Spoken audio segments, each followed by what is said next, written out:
Our sixth nation in southern Africa is Zimbabwe, which to me looks a bit like a circle wearing a pompadour. Much like the other countries we've covered, most of Zimbabwe is on the southern African plateau.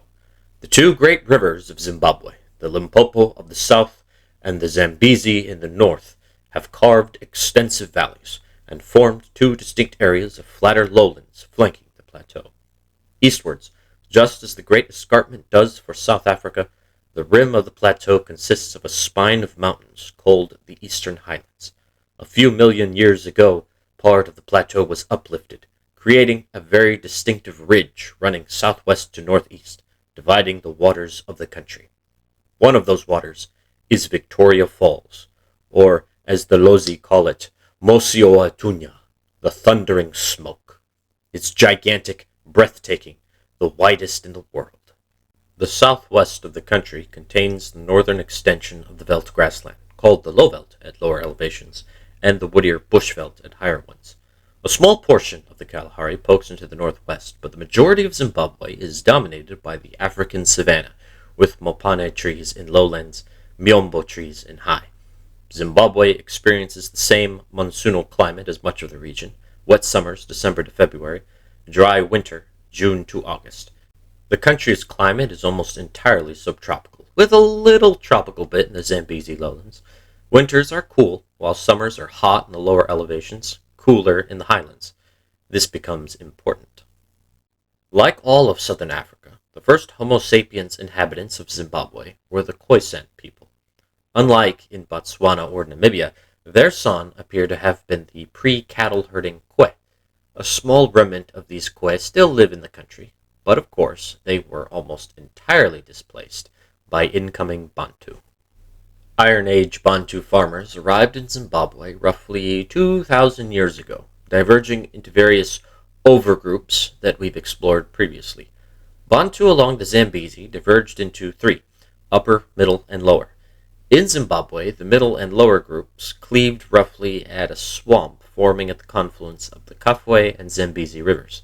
In the highlands and Limpopo Valley, the southern Bantu developed.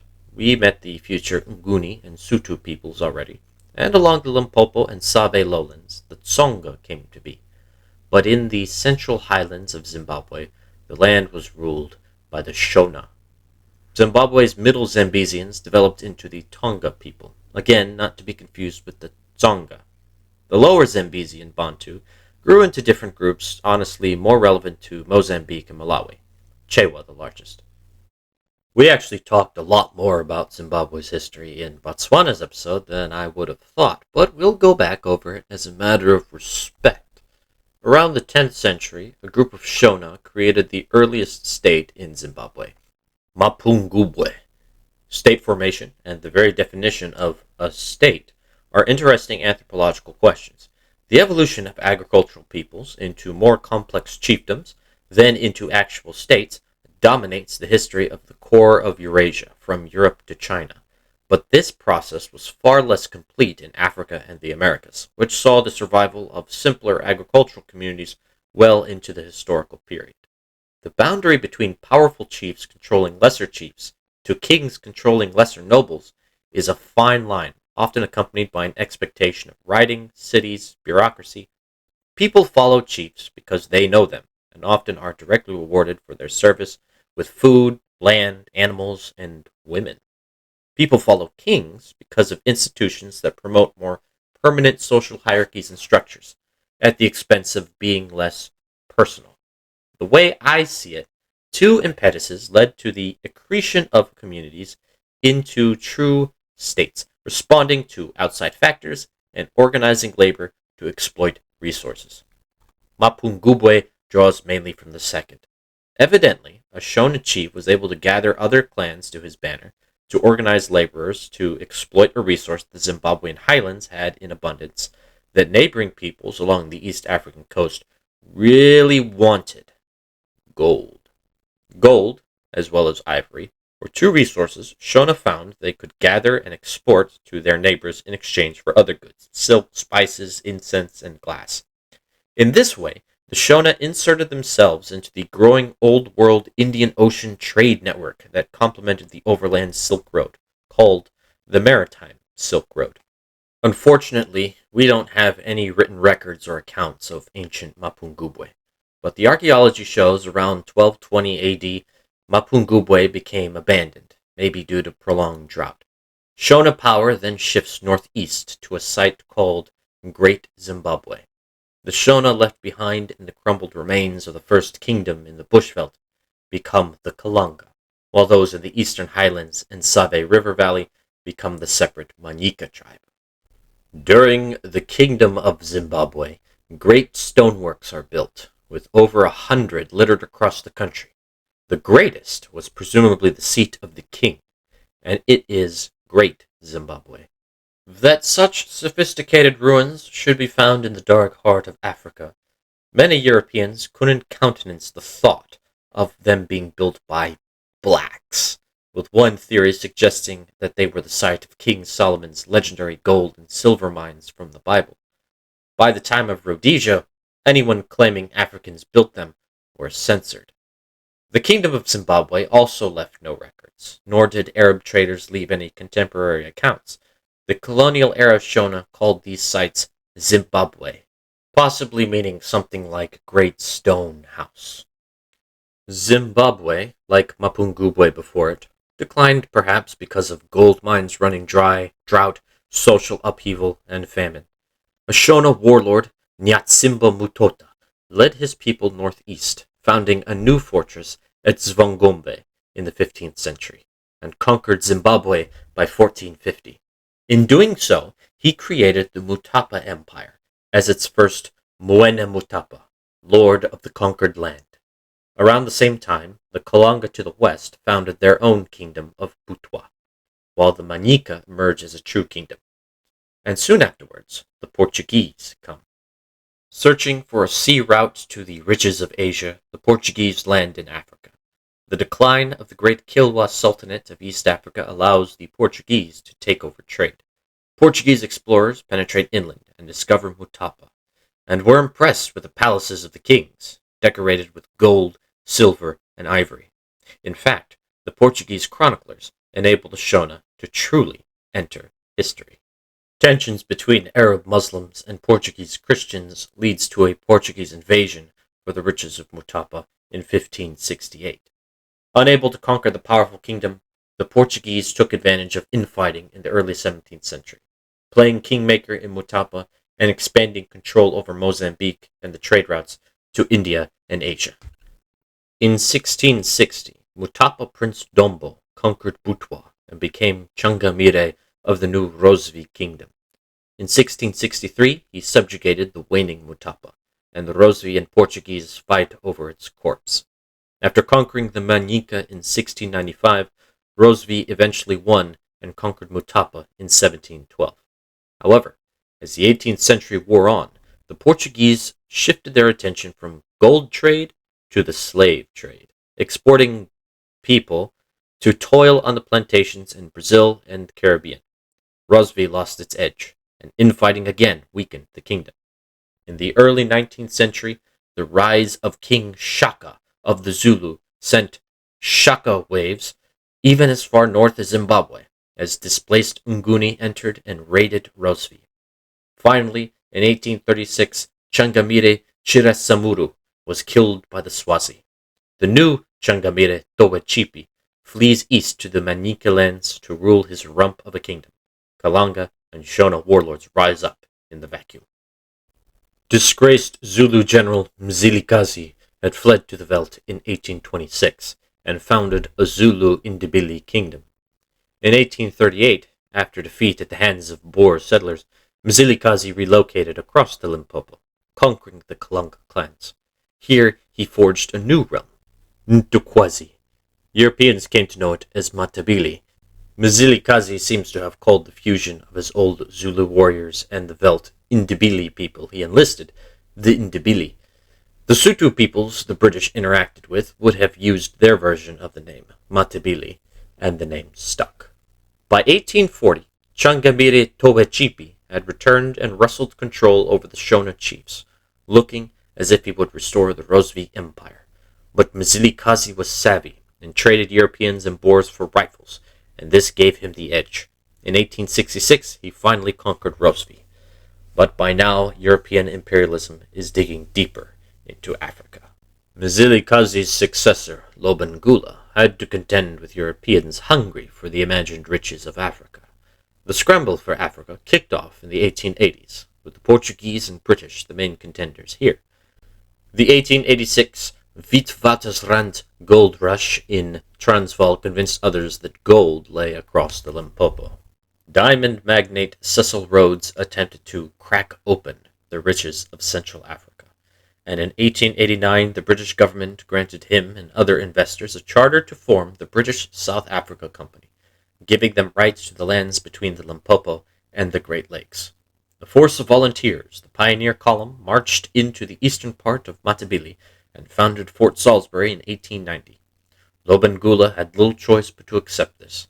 Thus, the BSAC created their first territory, Mashonaland. Mashonaland included the Manica land, which the Portuguese were also claiming for Mozambique.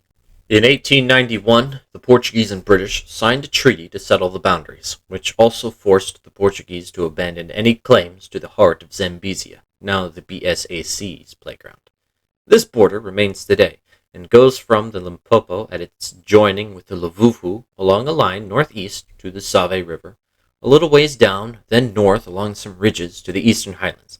From the northern spine it hugs the edge of the plateau, then goes off to roughly divide the Zambezi Plain in half.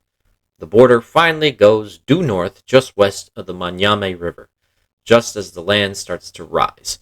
Mashonaland presumably extended to the Zambezi, which overlapped with the claims of the Lozi Kingdom. The same year, in 1891, the company established a protectorate over Lobengula as Matabele land. Raids led to the outbreak of the First Matabele War in 1893, but Lobengula's riflemen were no match for British Maxim guns. 1894, the company annexed the kingdom of Ntwakazi as Matabele land. Tswana forces had fought with the British in this war, but the company was hungry to absorb the Bechuanaland Protectorate too. But due to their chief's mission to Queen Victoria herself, Bechuanaland was spared, and the company reined in behind the Chasse River. 1896, a second Matabele War was fought, but ultimately the British consolidated control over the lands south of the Zambezi. North of the Zambezi, the company was having more adventures establishing northern Rhodesia, and in 1901, Mashonaland and Matabeleland were formally combined into southern Rhodesia, named after Rhodes, naturally. The capital was set at Salisbury. In 1911, the Tati concession to Bechuanaland was made official, and the border was set from where the Chasse River flows into the Limpopo, up to a half-circle of barren rocky land to protect the Tswana, back to the Chasse, up to the Ramakwebana River to its source, and thence apparently along a colonial road all the way to the Zambezi. Zimbabwe's borders have been locked in. But this isn't Zimbabwe, this is southern Rhodesia. Early hopes for large amounts of mineral wealth didn't pan out, and to avoid bankruptcy, the company developed the colony for agriculture. Its mild highland climate attracted British and even Boer settlers and promoted the farming of both food and cash crops. The company parceled out the best land for white settlers, and restricted natives to ever smaller reserves. Natives soon found work as farmhands and miners. Thus, the Rhodesian economy took shape, small white elite using cheap black labor. Railroads and telegraph lines were built to integrate Rhodesia with the British and world markets, and began to transform the formerly remote country. The company ruled Rhodesia as its own corporate possession, but that couldn't last forever, as more white settlers demanded responsible government. 2 referenda were held in 1922. The first was to determine if the settlers of northern Rhodesia wished to join southern Rhodesia as one Rhodesia colony, which was rejected. Second one, for if southern Rhodesia wished to join the Union of South Africa. The South African government under Jan Smuts really wanted Rhodesia to join, to fulfill his vision of a great British dominion in Africa to match Canada and Australia.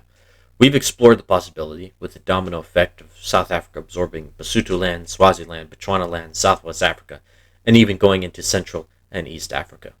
However, many white Rhodesians distrusted the Afrikaners and felt union with South Africa entailed Afrikaner domination.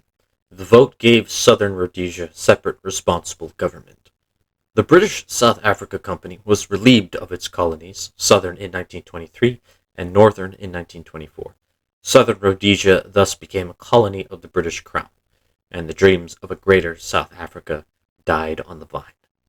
The new colony participated in World War II, but it remained fairly sleepy, with mainly just farming and mining. But after the war, an economic boom led to industrialization and increased white immigration. Modern technology was imported, and Rhodesian cities and standard of living began to resemble America and Europe, for the white ruling majority. By the 1950s, increasing pressure was placed on European empires to decolonize around the world, and Britain had to decide what to do with their colonies on a case-by-case basis. For the two Rhodesias and Nyasaland, the course was federation. In an attempt to reconcile the interests of African nationalist white settlers and Britain, the three colonies were joined into the Federation of Rhodesia and Nyasaland in 1953. Unfortunately, there was little political will to maintain the federation, and native black Africans wanted out of the whole colonialism game. The federation dissolved in 1963, which suited Southern Rhodesia just fine. They weren't interested in their already precarious white minority made even smaller by more territory. Northern Rhodesia and Nyasaland in 1964 both became independent as Zambia and Malawi. Southern Rhodesia renamed itself to just Rhodesia. Now Britain wanted to just rid itself of its African colonies, but Britain demanded no independence before majority rule. In 1960, white Rhodesians numbered about 7% of the population, the rest native Shona, Kalanga, Matabele, and others. The Rhodesians, of course, didn't want to upset the status quo, so in 1965 simply issued a unilateral Declaration of Independence after Britain threatened to revoke the colony's political status. Rhodesia sat in an awkward political limbo, a subject of the British Crown while ignoring the British government, until finally in 1970 it proclaimed itself the Republic of Rhodesia. What followed was the Rhodesian Bush War. African nationalist paramilitaries, backed by the Soviets and Red Chinese, got to work. Unrecognized due to a UN resolution, Rhodesia managed to hold off guerrillas based in Zambia. Despite sanctions and embargo, anti-communist Portugal and apartheid South Africa offered aid. When Mozambique became independent in 1975, however, another front was opened. The war escalated and spread across the country, leading to a few war crimes by both sides. By the late 70s, with a faltering economy and manpower shortages, and even South Africa withdrawing support, Rhodesia came to the peace table, feeling betrayed by the West in this Cold War struggle. In 1979, Rhodesia reached an internal settlement, the country renamed Zimbabwe Rhodesia, Zimbabwe coming from those old stone fortresses, an ethnically neutral name to celebrate the heritage of black Africans. In 1980, Zimbabwe Rhodesia was formally granted independence, and Robert Mugabe became prime minister. Soon the country was renamed the Republic of Zimbabwe. Despite renaming cities like the capital to Harare, Zimbabwe started off conciliatory. Investment in education and healthcare raised literacy and lowered mortality, and things looked up. But soon, Mugabe consolidated power. The parliament was stacked with Mugabe's supporters, and ethnic tensions between Shona and Matabele gave Mugabe the opportunity to assume emergency powers. Election shenanigans gave Mugabe near total control. He cracked down on opposition, and as the economy started to falter, he violated the internal settlement, and the land seizures began. The land owned by a small Rhodesia minority was steadily appropriated for black Africans. Unfortunately, these new native farmers largely didn't know the job. Combine this with Rhodesians fleeing abroad, mainly to South Africa, with their financial and human capital, draconian restrictions put on the economy, deficit spending, and rampant inflation, and you have an economic death spiral that intensified as new millennium dawned. Zimbabwe became the poster child for country mismanagement. As things became more violent and more authoritarian, the economy of Zimbabwe shrank and shrank and shrank. Once considered the breadbasket of Africa, Zimbabwe now has to rely on foreign aid for food. The miserable country finally went bankrupt in the 2000s. With no credit, their inflation skyrocketed to comically absurd levels. It peaked at nearly 80 billion with a B% in 2008. With no money, the welfare state collapsed. Not only food, Zimbabwe faces shortages of water, electricity, fuel.